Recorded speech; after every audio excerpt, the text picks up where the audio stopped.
Ô précieux, m'entendez-vous? Comprenez-vous que les plus grandes batailles ne se livrent pas avec des épées et des boucliers, mais à l'intérieur même de votre esprit? Oh, je le ressens profondément. La bataille est dans votre bouche, dans votre humeur, dans votre argent et dans votre esprit. Et je vous le dis aujourd'hui, si vous ne prenez pas le contrôle, ces choses prendront le contrôle de vous. Oh, écoutez-moi, les paroles que vous prononcez ont du pouvoir. La vie et la mort sont dans la langue. Vous pouvez bénir ou maudire, construire ou détruire. Certains d'entre vous ont été piégés, non par l'ennemi, mais par leurs propres paroles. Ô Dieu, aide-nous. Vous avez parlé de doute, vous avez parlé d'échec, vous avez parlé de peur. Mais aujourd'hui, je vous dis, vous devez reprendre le contrôle, parler la vie, parler la foi. Et votre humeur, ne savez-vous pas que l'ennemi veut contrôler vos émotions? Il veut que vous soyez facilement irrité, découragé, brisé.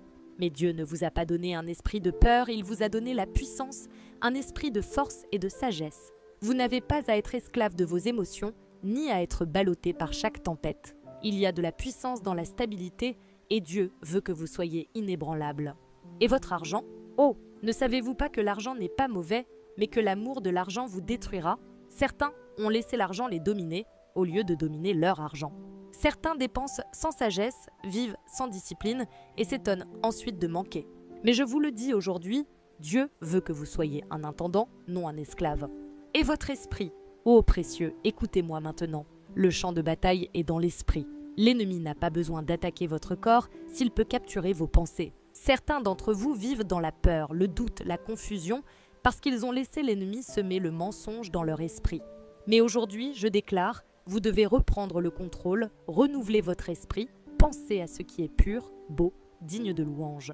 Vous devez garder vos pensées, car elles façonnent votre destinée. Oh, je ressens sa présence maintenant. Levez les mains et dites « Seigneur, donne-moi la force de prendre le contrôle ». Dites-le avec foi, car lorsque vous contrôlez votre bouche, votre humeur, votre argent et votre esprit, vous marchez dans l'autorité que Dieu vous a donnée. Vous vivez avec puissance, discipline et sagesse. Et aujourd'hui, je vais vous montrer comment briser les paroles qui détruisent, comment dominer les émotions qui épuisent, comment gérer vos finances avec sagesse, comment protéger vos pensées contre les mensonges de l'ennemi. Car bien aimé, lorsque vous marchez dans la maîtrise de soi, vous marchez dans la victoire. Alléluia! Approfondissons cette vérité aujourd'hui. Les paroles prononcées ont un pouvoir bien au-delà de ce que beaucoup réalisent. Chaque mot a un poids, il façonne les circonstances, influence les émotions et trace le cours de la vie. L'Écriture déclare que la vie et la mort sont au pouvoir de la langue. Les paroles peuvent édifier ou détruire, apporter la paix ou susciter le conflit, libérer la foi ou propager la peur. Ce qui est dit sur soi, sur les autres ou sur les situations détermine ce qui prend racine dans le cœur et l'esprit. Contrôler sa bouche ne consiste pas seulement à éviter la négativité, mais à parler volontairement des paroles en accord avec la vérité, la sagesse et le but divin. Beaucoup se retrouvent piégés, non par des forces extérieures, mais par leurs propres mots. Ils prononcent la défaite sur leur vie sans s'en rendre compte. Ils disent « je ne peux pas, rien ne marche pour moi, je ne réussirai jamais ». Et ces paroles deviennent des prophéties qui s'accomplissent d'elles-mêmes. L'ennemi n'a pas toujours besoin d'attaquer ouvertement. Parfois, il lui suffit d'influencer les mots que l'on dit, jusqu'à ce que le doute, la peur et la négativité prennent le dessus. Mais ceux qui comprennent la puissance de la langue savent que les paroles doivent être choisies avec soin. Parler avec foi, déclarer la vérité et aligner son discours sur les promesses de Dieu change tout. Jésus a démontré la puissance des paroles tout au long de son ministère. Il a parlé et la tempête s'est calmée. Il a parlé et les démons ont fui. Il a parlé et les malades ont été guéris. Ces paroles portaient autorité parce qu'elles étaient parfaitement alignées avec la vérité. Le même principe s'applique aujourd'hui. Quand les paroles reflètent la foi plutôt que la peur, la vérité plutôt que le doute, la sagesse plutôt que la folie, elles portent la puissance. Mais quand elles sont imprudentes, remplies de négativité, dites sans réflexion, elles apportent des difficultés inutiles. Contrôler sa bouche signifie aussi savoir quand se taire. Toutes les pensées ne doivent pas être exprimées. Toutes les situations ne nécessitent pas de commentaires et tous les débats n'exigent pas votre participation. Beaucoup de conflits naissent parce que les gens ne maîtrisent pas leurs paroles. Ils parlent sous la colère, réagissent impulsivement, se lancent dans des discussions inutiles et la tension augmente. Mais la sagesse enseigne que le silence peut être plus puissant que les mots. Choisir de rester calme quand les émotions sont fortes, quand la négativité est présente ou quand les paroles n'apportent aucun bien, c'est une marque de véritable discipline. Les commérages, la critique et les paroles négligentes peuvent aussi être destructeurs. Il est facile de tomber dans des conversations qui rabaissent les autres, qui répandent à la négativité, qui nourrissent à la division. Mais chaque parole est une semence, et les semences produisent quand même des fruits. Ceux qui parlent sans cesse en mal des autres se retrouveront entourés de négativité, tandis que ceux qui choisissent pas de parler la vie, d'encourager, de déclarer le bien, verront leurs paroles apporter des bénédictions, non seulement à ceux qui les entendent, mais aussi à eux-mêmes. Il ne suffit pas d'éviter les mots négatifs, il faut utiliser intentionnellement les mots pour le bien. Parler la vie, c'est proclamer la bénédiction même quand les circonstances semblent contraires, c'est choisir d'encourager plutôt que critiquer, de construire plutôt que détruire, de proposer des solutions plutôt que de se plaindre. Parler la vie est un acte de foi, une déclaration que les circonstances ne déterminent pas l'avenir. Les promesses de Dieu demandent d'un sorte la discipline du contrôle de la bouche, ce qui exige aussi une conscience de soi. Beaucoup parlent sans se rendre compte de l'impact de leurs paroles. Ils réagissent au lieu de répondre, expriment leur frustration sans penser à l'effet que cela a sur les autres. Mais prendre le contrôle signifie faire une pause avant de parler, peser ses mots et choisir un langage empreint de sagesse et de discernement. Le but n'est pas seulement d'éviter de dire de mauvaises choses, mais d'avoir l'intention de dire les bonnes. Chaque mot prononcé a un effet. Les paroles façonnent l'identité, influencent les émotions et peuvent même affecter le bien-être physique. Ceux qui parlent constamment en mal d'eux-mêmes peinent souvent à avoir confiance, tandis que ceux qui déclarent la vérité et l'encouragement marchent dans une plus grande paix. Les mots ont le pouvoir de changer les atmosphères, de transformer les perspectives, d'ouvrir des portes et d'apporter des percées. Ceux qui apprennent à contrôler leurs paroles marchent dans un niveau supérieur d'autorité, de sagesse et de force. Ils refusent de laisser des mots négligents créer des batailles inutiles, ils choisissent plutôt d'utiliser leurs paroles pour s'aligner sur la vérité, bâtir la foi et parler la vie dans chaque situation. Les émotions sont puissantes et lorsqu'elles ne sont pas maîtrisées, elles dictent les actions, influencent les décisions et peuvent même détruire des relations. Beaucoup vivent comme s'ils n'avaient aucun contrôle sur leurs émotions, réagissant aux situations au lieu de répondre avec sagesse. Mais les émotions doivent servir, non régner. La capacité à contrôler son humeur ne consiste pas à supprimer les émotions, mais à les maîtriser afin qu'elles ne dictent pas des comportements qui mènent au regret. La stabilité émotionnelle apporte la force, et la force conduit à une vie que les circonstances extérieures ne peuvent ébranler. L'un des plus grands dangers des émotions incontrôlées est qu'elles poussent à agir d'une manière que l'on regrette ensuite. La colère conduit à des paroles irréversibles, la frustration à des décisions précipitées, la peur à des hésitations qui freinent le progrès, la tristesse à l'isolement loin de ceux qui nous aiment. Quand les émotions dirigent, les actions deviennent réactives au lieu d'être réfléchies. Mais quand l'humeur est maîtrisée, les choix reposent sur la sagesse plutôt que sur l'impulsion. Il y a une force dans la capacité à rester stable, à penser clairement même dans des moments de forte émotion, à rester ancré plutôt que ballotté par chaque vague de sentiments. Jésus a démontré un contrôle parfait de ses émotions. Il a connu la tristesse, la colère, la compassion et la joie, mais il n'a jamais laissé ses émotions le conduire à agir avec imprudence. Lorsqu'il fut trahi, il ne répondit pas par la haine. Lorsqu'il fut accusé, il ne riposta pas. Face à la croix, il ne laissa pas la peur le détourner de sa mission. Il ressentait profondément, mais agissait avec sagesse. C'est là l'exemple de la maîtrise émotionnelle, reconnaître ses émotions sans leur être soumis. Certaines personnes vivent sur des montagnes russes émotionnelles, passant sans cesse d'un extrême à l'autre. Quand tout va bien, elles sont pleines d'espoir et de joie, mais dès que quelque chose tourne mal, leur perspective change et elles sombrent dans le découragement ou la frustration. Cette instabilité empêche la croissance car elle laisse la personne à la merci des circonstances. La véritable force émotionnelle réside dans la constance, dans la capacité à rester calme et stable, quelles que soient les situations extérieures. La vie est imprévisible, mais les émotions ne doivent pas l'être. La stabilité vient de la maîtrise de ce qui est intérieur, même lorsque ce qui est extérieur est incertain. L'une des clés pour maîtriser son humeur est la conscience de soi. Beaucoup ne prennent pas le temps de reconnaître ce qui déclenche leurs émotions. Ils laissent les situations, les gens ou même les souvenirs du passé déterminer ce qu'ils ressentent, sans jamais s'arrêter pour comprendre pourquoi ils réagissent de cette manière. Mais la conscience de soi est la première étape vers la maîtrise de soi. Lorsqu'une personne comprend ses déclencheurs émotionnels, elle peut choisir de réagir autrement. Au lieu d'agir par habitude, elle peut s'arrêter, réfléchir et choisir une réponse alignée sur la sagesse et la maturité.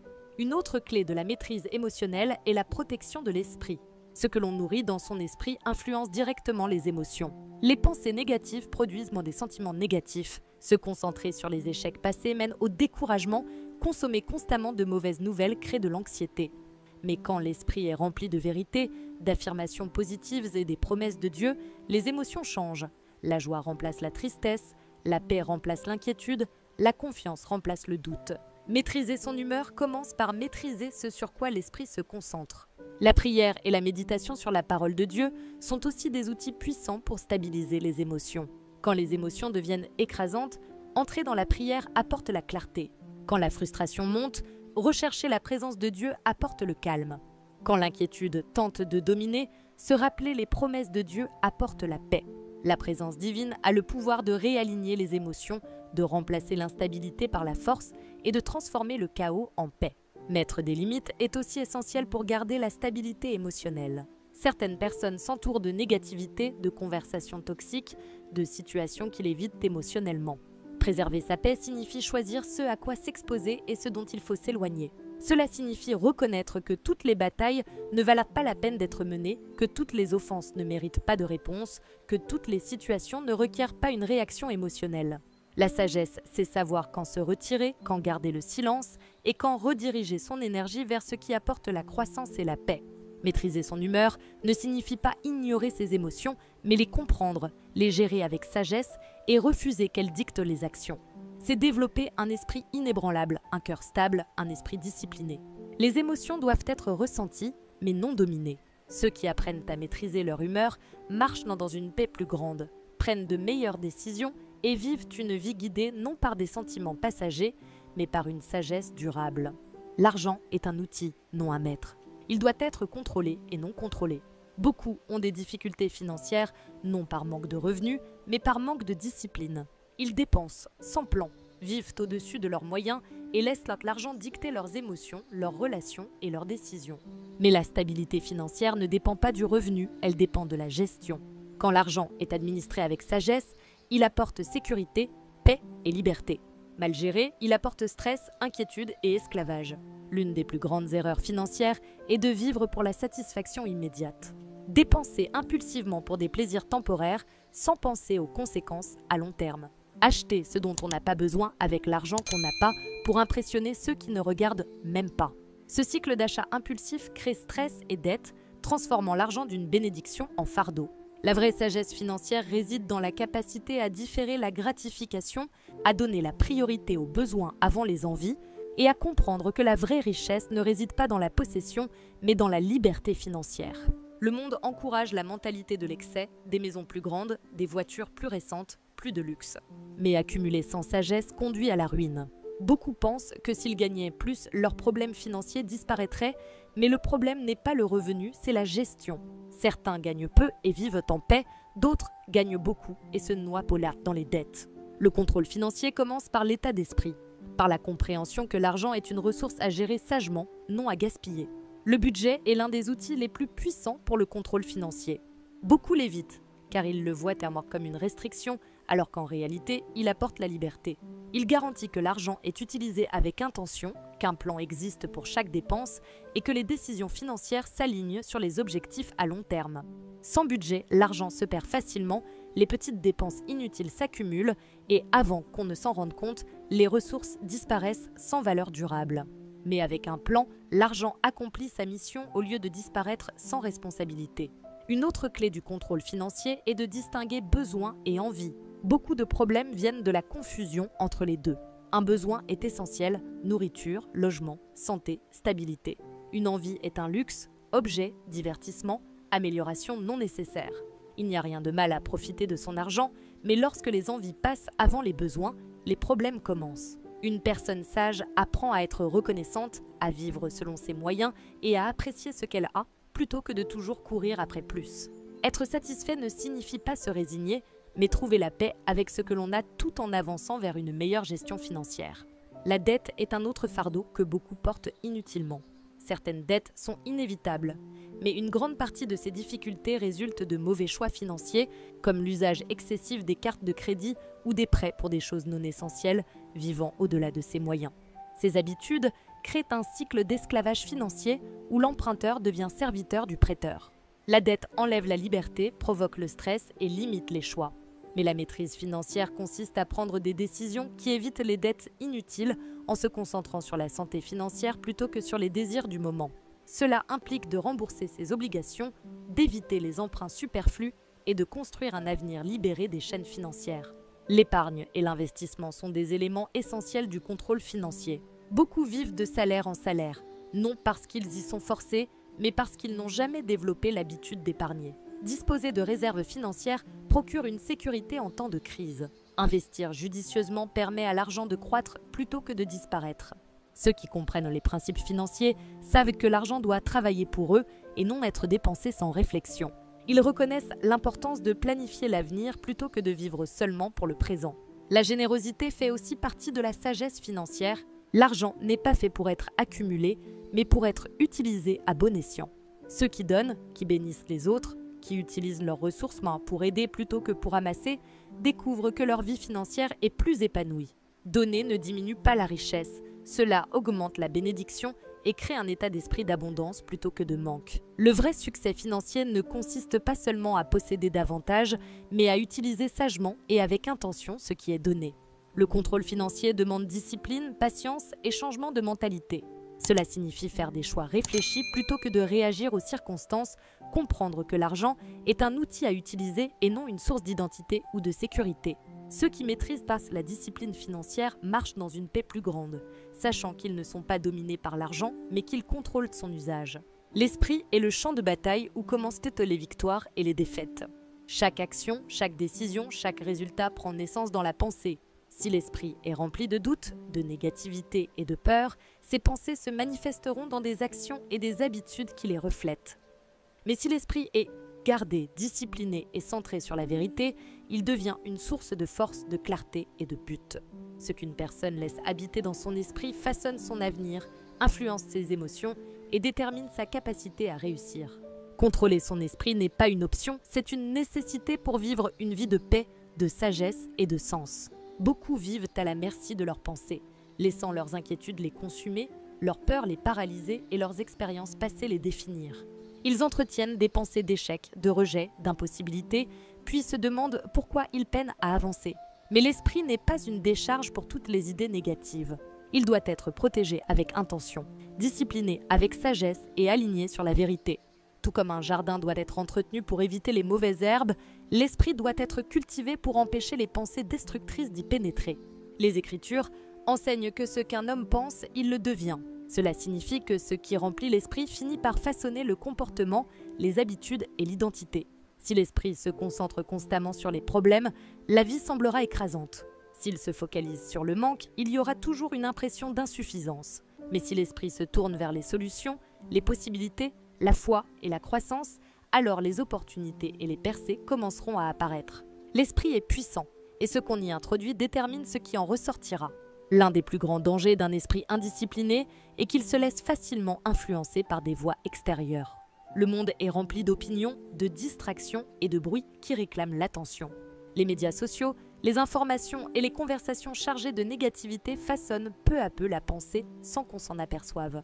Un esprit non gardé absorbe ces influences, laissant la peur, le doute et l'anxiété s'enraciner. Mais contrôler son esprit signifie être sélectif quant à ce qu'on y laisse entrer, filtrer la négativité, éviter les distractions inutiles et nourrir son esprit de vérité, de sagesse et de paix. Renouveler l'esprit est un processus quotidien. Tout comme le corps a besoin de nourriture pour rester fort, l'esprit a besoin d'un bon apport pour rester concentré. Il est donc important de le nourrir de choses édifiantes, éducatives et inspirantes. Lire, apprendre et méditer sur la vérité permet de reprogrammer les schémas négatifs et de les remplacer par des pensées positives. Plus l'esprit est entraîné à penser correctement, moins il y a de place pour la peur et le découragement. Le dialogue intérieur est un autre élément puissant du contrôle mental. Beaucoup sont leurs propres critiques, se parlant avec des mots de doute et d'échec sans réaliser les dégâts causés. La manière dont une personne se parle compte. Si ce discours intérieur est constamment négatif, la confiance et la motivation s'affaiblissent. Mais si ce dialogue est rempli d'encouragement, de rappels de victoires passées, de déclarations de foi et de possibilités, alors l'esprit devient une source de force. Un esprit maîtrisé reste concentré, non ébranlé par les émotions ou les circonstances. Il ne laisse pas les revers temporaires provoquer un découragement durable, ni la peur dicter les décisions. Il reste stable, capables de voir au-delà du moment présent et de faire des choix fondés sur la sagesse plutôt que sur l'impulsion. Contrôler son esprit mène à une vie de stabilité, de clarté et de but. Des pensées étrangères tenteront toujours d'entrer. La peur voudra s'imposer, le doute soufflera des mensonges, l'anxiété cherchera à troubler la paix. Mais aucune pensée n'a à être acceptée simplement parce qu'elle apparaît. Chaque pensée peut être examinée, testée, acceptée ou rejetée. Le pouvoir de contrôler son esprit réside dans la capacité à reconnaître celles qui servent un but et celles à écarter. Ceux qui maîtrisent leurs pensées maîtrisent leur vie. Ils ne vivent pas comme des victimes des circonstances, mais comme des acteurs de leur propre mentalité. Ils savent que les pensées mènent aux actions, les actions aux habitudes, et les habitudes façonnent le destin. Un esprit discipliné crée une vie disciplinée. Protéger ses pensées, choisir sur quoi se concentrer et refuser de laisser la négativité s'enraciner construit un avenir basé sur la force plutôt que la faiblesse. La maîtrise conduit à la victoire, car la discipline dans les domaines clés de la vie détermine le succès ou l'échec. Une personne qui contrôle ses paroles, son humeur, son argent et son esprit marche dans la sagesse et la force. Quand la vie est laissée au hasard, quand les émotions dictent les actions, quand l'argent est dépensé sans réflexion et que les pensées s'emballent, le chaos s'installe. Mais quand ces domaines sont gouvernés avec intention, discipline et clarté, la stabilité et la paix remplacent la confusion et la lutte. La victoire ne s'obtient pas par hasard, mais par des choix quotidiens, des décisions qui s'accumulent au fil du temps pour produire une vie de sagesse et de succès. Beaucoup désirent la victoire sans vouloir faire les efforts nécessaires pour l'atteindre. Ils veulent la sécurité financière sans discipline financière, la paix de l'esprit sans contrôler leurs pensées, des relations solides sans maîtriser leurs paroles et leurs émotions. Mais la victoire appartient à ceux qui assument leurs responsabilités, qui exercent l'autodiscipline et qui acceptent les sacrifices nécessaires pour un succès durable. Le contrôle n'est pas une restriction, c'est une liberté. Ceux qui manquent de maîtrise de soi vivent esclaves de leurs émotions, de leurs mauvaises habitudes et des conséquences de leurs décisions irréfléchies. Mais ceux qui ont le contrôle expérimentent la liberté. Ils ne sont pas ébranlés par chaque défi, ne réagissent pas impulsivement pour ensuite regretter. Ils demeurent stables, sachant que leur vie est dirigée non par les circonstances, mais par leurs choix quotidiens. Il y a une puissance dans le fait de savoir que la victoire ne dépend pas de facteurs extérieurs. Certains croient que leur succès dépend de la chance, des opportunités ou de ce que les autres leur donnent, mais la vraie victoire vient de l'intérieur. Elle ne dépend pas de ce qui arrive, mais de la manière dont on y répond. Deux personnes peuvent vivre la même épreuve, mais l'une en sortira grandie tandis que l'autre restera bloquée. La différence réside dans la façon dont elles se contrôlent face à la difficulté. Le contrôle des paroles apporte la paix dans les relations et la clarté dans la direction. Celui qui sait quand parler et quand se taire évite les conflits inutiles. Il ne laisse pas des mots irréfléchis détruire son avenir, il parle avec intention, conscient que ses paroles créent l'environnement dans lequel il vit. Le contrôle des émotions apporte la stabilité. Au lieu d'être dominé par des sentiments passagers, il reste ancré. Il ne laisse pas la colère ruiner ses relations, ni la peur empêcher sa croissance, ni le découragement freiner ses progrès. Le contrôle de l'argent conduit à la sécurité financière. Au lieu d'être piégé dans les cycles de dette et de stress, celui qui gère sagement ses finances bâtit un avenir stable, capable de donner généreusement, de vivre sans inquiétude constante et de décider avec sagesse plutôt que par désespoir. Le contrôle de l'esprit conduit à la victoire sur l'anxiété, la peur et la pensée négative. Les pensées qu'on entretient chaque jour façonnent les actions. Ceux qui disciplinent leur esprit pour se concentrer sur la vérité, les possibilités et les solutions marchent dans une plus grande paix. La maîtrise de soi est une forme de force. Beaucoup croient que la force, c'est le pouvoir ou la domination, mais la véritable force est la capacité à se gouverner soi-même, à rester ferme face aux difficultés, à choisir la discipline plutôt que l'émotion du moment. Il est facile de céder à la tentation, de réagir sans réfléchir, de laisser les émotions diriger. Mais il faut de la force pour s'arrêter, réfléchir et choisir la maîtrise plutôt que l'impulsion.